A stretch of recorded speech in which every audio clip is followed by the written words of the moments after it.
print failure inception, more glow-in-the-dark fails, as well as stringing and earthquakes, all that and more, Print Fail Friday, episode 17, where failure is always an option. Let's get into it.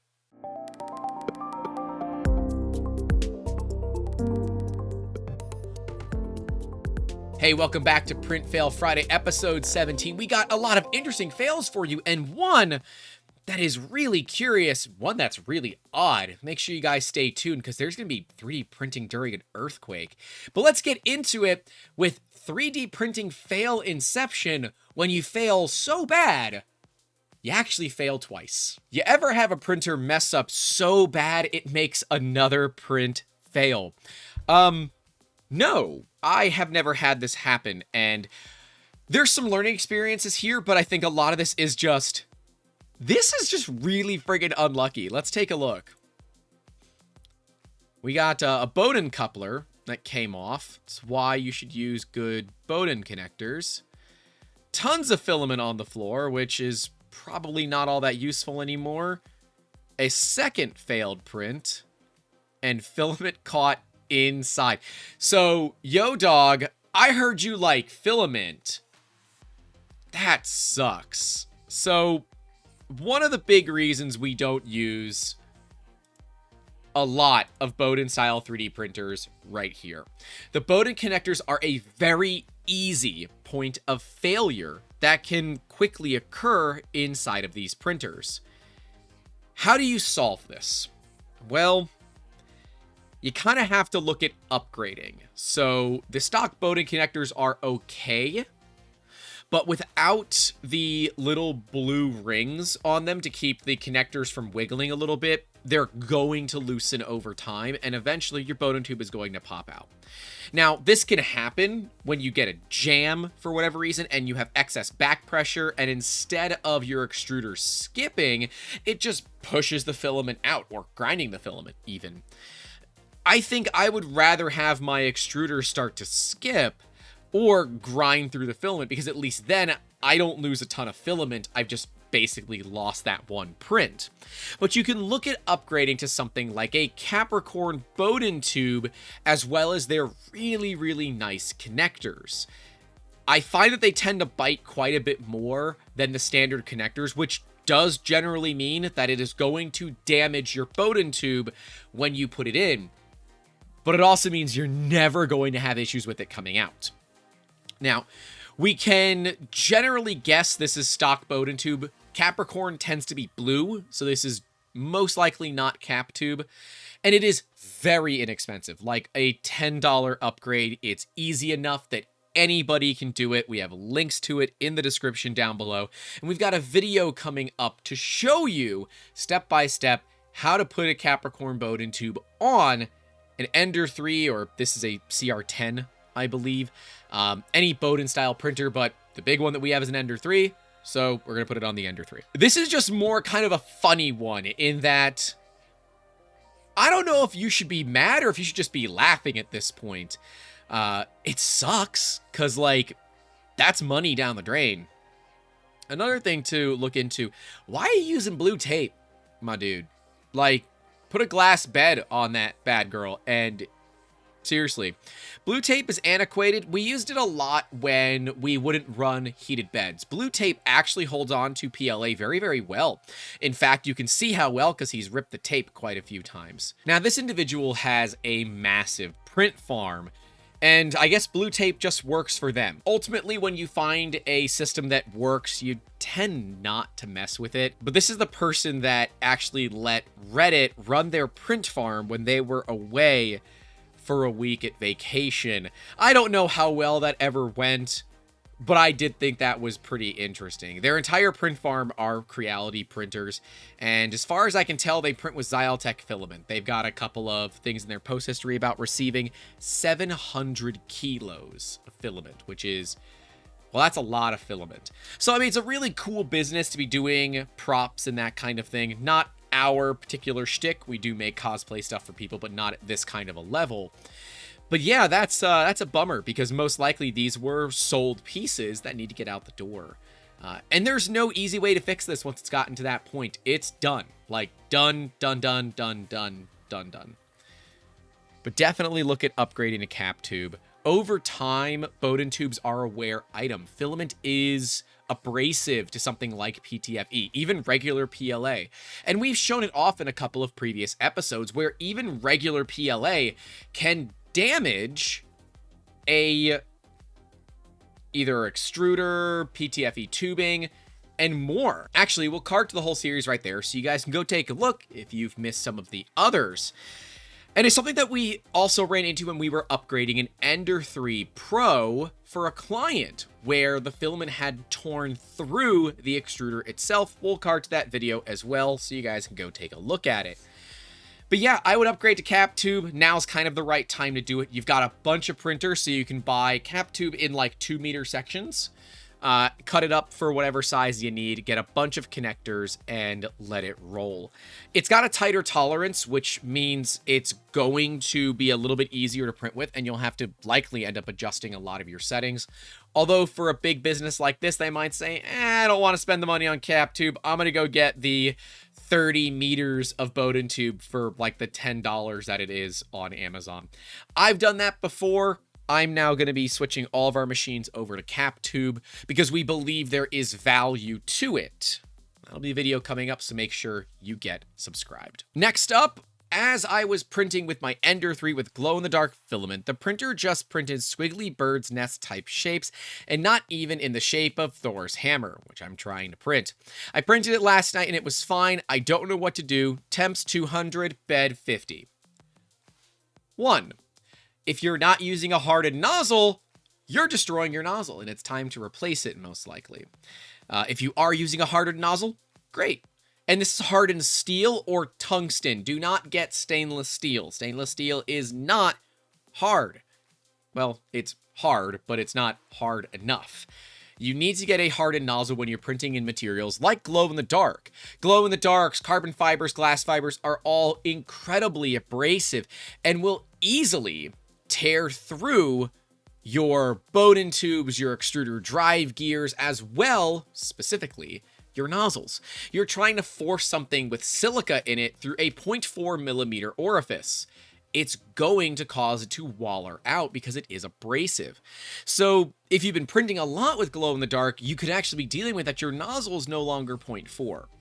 But more likely what we're dealing with here, and it looks pretty clear, is that we don't have a good first layer. Likely when parts were being pulled off of the bed previously, it tweaked the bed, and therefore its tramming or leveling is out of spec and needs to be redone. But also, glow-in-the-dark filament likes to be a little bit hotter. With those glass particles in there, you have to add a little extra heat to get the plastic in between it to heat up. I would go ahead and try like 210, 215, maybe as high as 220, and up that bed to 60C. You can run at 50C, but we do find better experiences with PLA at 60C. But do make sure that your bed doesn't overshoot too much because you're getting very close to the glass transition temperature, which is where PLA is going to get soft. We find that it does stick better at 60C, and your mileage may vary, but this technically is a lack of bed adhesion, but it is due to a poor first layer. So this can happen. Again, be careful with glow-in-the-dark filament.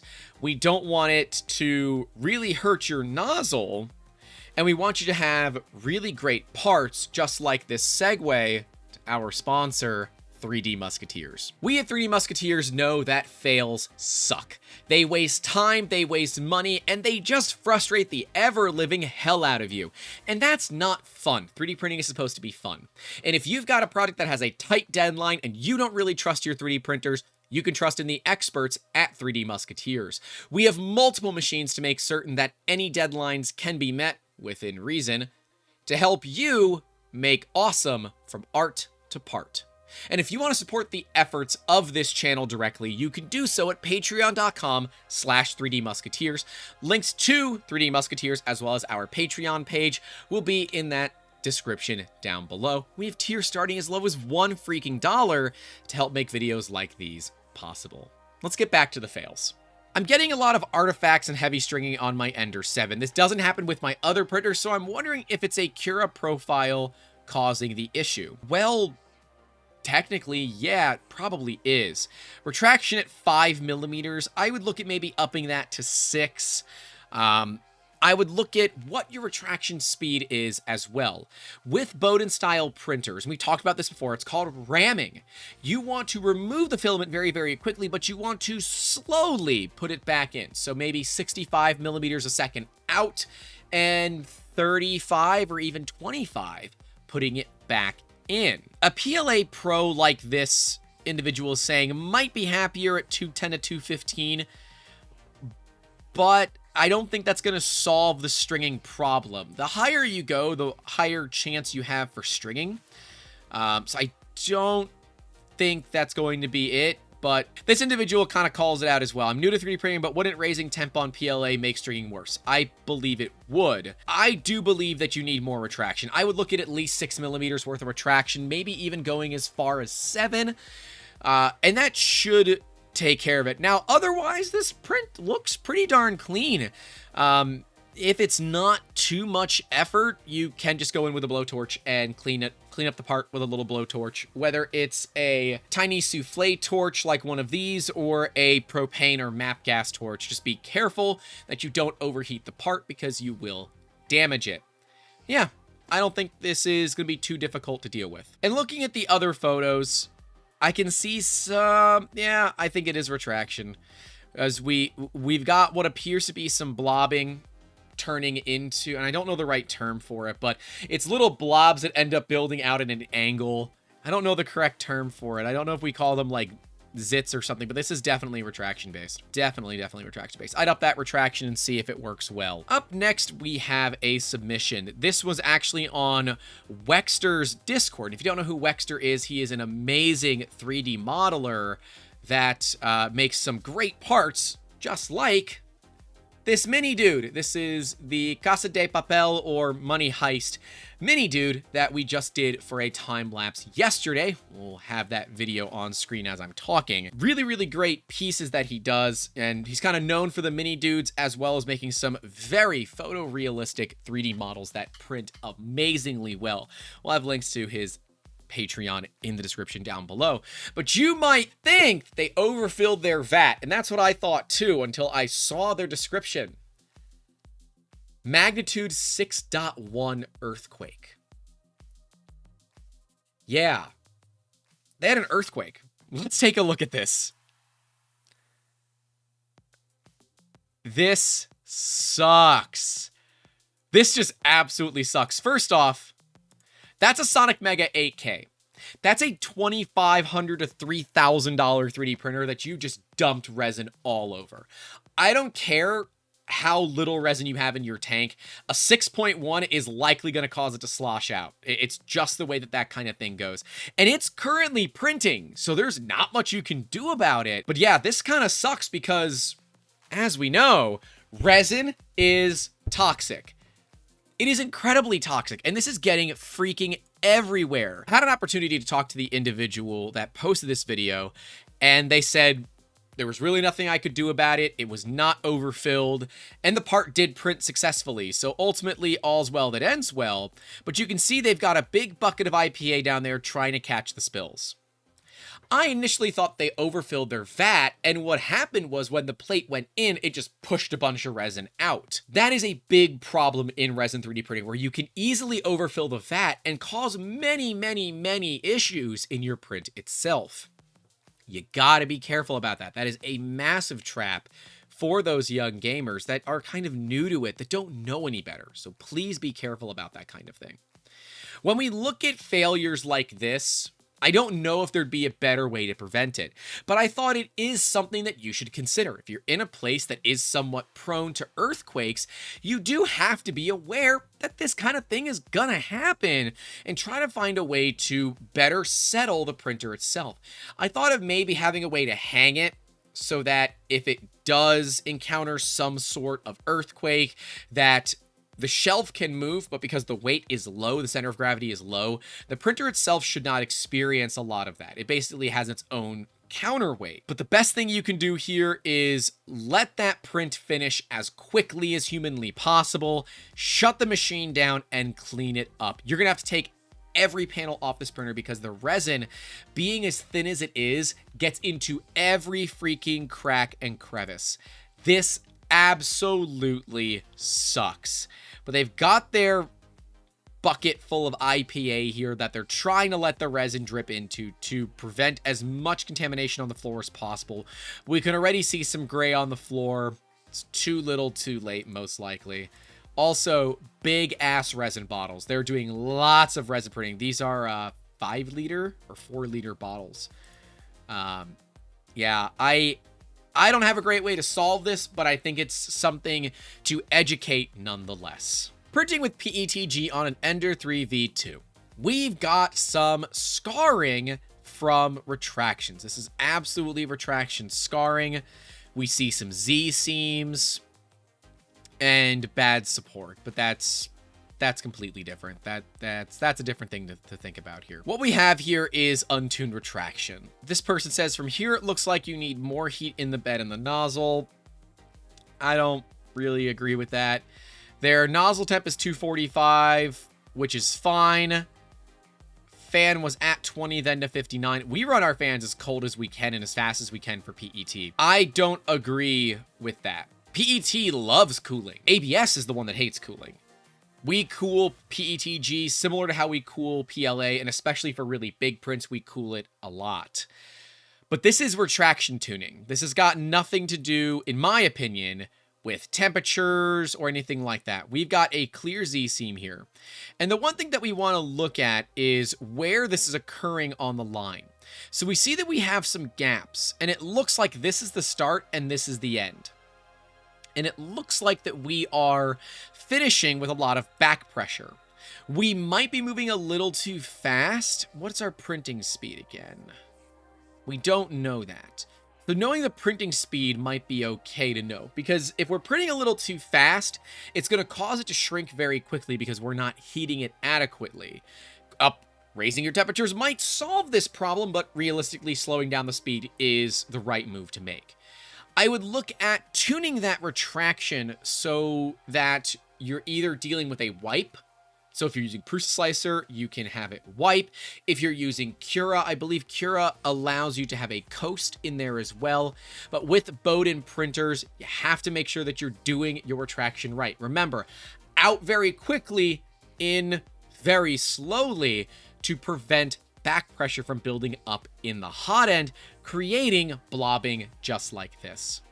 Now, PETG is a harder material to print. It is stringy versus PLA being more brittle and not so stringy. Actually, I talked about this with Sanjay. We talked about identifying materials by biting them, which was really weird, but it was kind of interesting to hear it from someone that has that kind of experience. We'll card to that video there.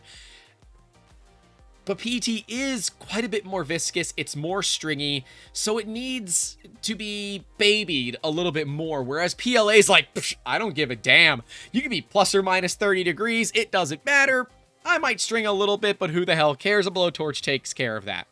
So I'd look at tuning those retraction settings and see how it goes. Anyways, guys, that's all I got for you today on Print Fail Friday, where failure is always an option, and we do our best to help you solve those failures. Let me know down in those comments what you think of the series so far, what you thought of these fails, and if you think there's ways that we could make it more interesting to you as the viewer. I'd love to know, because we love making that content for you guys. I want to make sure that you enjoy it as well. But anyways, stay safe out there. Don't forget to call your loved ones. And as always, keep making awesome. Have a good one. Hey, thanks so much for watching this video, and a massive thank you goes out to all of our patrons whose names are listed right next to me at the $5 tier or higher. Thank you guys for everything that you do to make this channel possible. If you want to support this channel directly, you can do so at patreon.com/3dmusketeers. And of course, channel memberships here on YouTube are coming soon, and you can find out more about that by getting subscribed and leaving a like if you do so feel that we deserved it. Right below me will be the entire Print Fail Friday series. If you want to go back and see some of the fails from yesteryear, you can do that. Right next to me will be our video unboxing and first look at the E3D Revo, one of my favorite new hot ends, and I am very excited to get this thing installed on one of our printers so we can test it out versus bone stock. I will see you guys in the next one and down in those comments. Take care.